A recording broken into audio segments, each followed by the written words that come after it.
جو اللہ سے ڈرتا ہے اللہ اس کے لیے کسی بھی تنگی سے باہر نکلنے کا راستہ بنا دیتا ہے اور اس کو وہاں سے رزق عطا فرماتا ہے جہاں سے اس نے گمان بھی نہیں کیا ہوتا. اسباب سیدھے ہو جاتے ہیں, کم محنت میں زیادہ وسائل پیدا ہو جاتے ہیں, آسانیاں آ جاتی ہیں.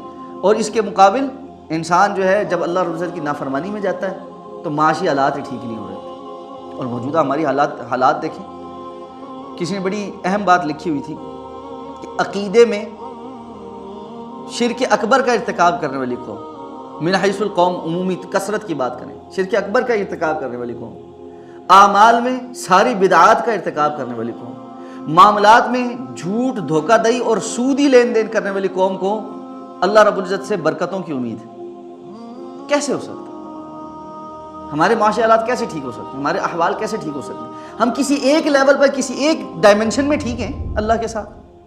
عقیدے کی بات ہو وہاں ہم فارغ ہیں, اعمال کی بات ہو وہاں بدعات اور خرافات میں ہیں, اور لین دین اور معاملات میں ہو تو وہاں اللہ اور اللہ کے رسول کے ساتھ جنگ کر رہے ہیں. ہم نے سیدھا کم ہونا ہے. ہمارے معاملات کہاں سے سیدھے ہو؟ واللہ نہیں سیدھے ہو سکتے. یہ تین باتیں جب تک ہماری قوم اپنی ٹھیک نہیں کرتی, ایمان کے تناظر میں جب تک ہم اللہ رب العزت پر ایمان میں سے شرک نہیں نکالتے, عقیدہ توحید پر نہیں آتے, جب تک ہم اپنے اعمال میں عبادات میں اللہ کے رسول صلی اللہ علیہ وسلم کی سنتوں کو فالو نہیں کرتے اور بدعات سے منہ نہیں موڑتے واپس, اور ایک دوسرے کے ساتھ معاملات کے اندر دھوکہ دہی فراڈ اور اللہ اور اللہ کے رسول کے ساتھ جنگ والا سود والا کام نہیں چھوڑتے, ہمارے لیے خیر کے دروازے نہیں کھل سکتے.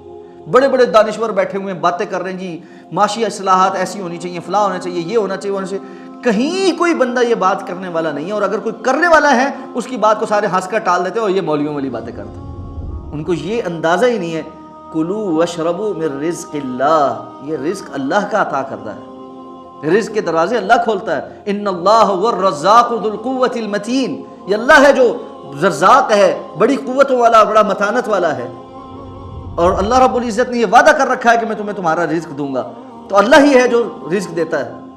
لیکن جب لوگ اس طرح کرتے ہیں فَكَفَرَتْ بِأَنْعُمِ اللَّهِ فَأَذَاقَ اللَّهُ لِبَاسَ الْجُوعِ وَالْخَوْفِ, اللہ نے ایک بستی کی مثال دی ہے جس کے پاس بے تحاشا رزق آتا تھا ہر طرف سے. جب انہوں نے اللہ کی نعمتوں کا کفران کیا, اللہ تعالیٰ نے بھوک اور خوف کا لباس پہنا دیا. آج پوری قوم بھوک اور خوف کے لباس میں ہے یا نہیں؟ تو امت ایک ایسے حال پر پہنچی ہوئی ہے, فی زمانہ ایسا نظر آتا ہے کہ لوگ ایسے ہو چکے ہیں کہ جو نہ اپنے ماضی سے سبق سیکھتے, نہ غلطیاں کر کے سبق سیکھ رہے ہیں, بلکہ بالکل تباہی کے دھانے پر کھڑے. تو ایسا معلوم ہوتا ہے کہ لوگ جو ہے اس غضب کا اور اس اللہ کے عذاب کا انتظار کر رہے ہیں جس طرح سابقہ اقوام کے اوپر آیا ہے. وہ تو اللہ کے رسول صلی اللہ علیہ وسلم کی دعا ہے کہ ساری کی ساری امت کے اوپر اس طرح کا جو ہے نا عذاب نہیں آئے گا جو اس کو صفحہ ہستی سے مٹا دے, وگرنہ کسر کوئی نہیں چھوڑی ہوگی.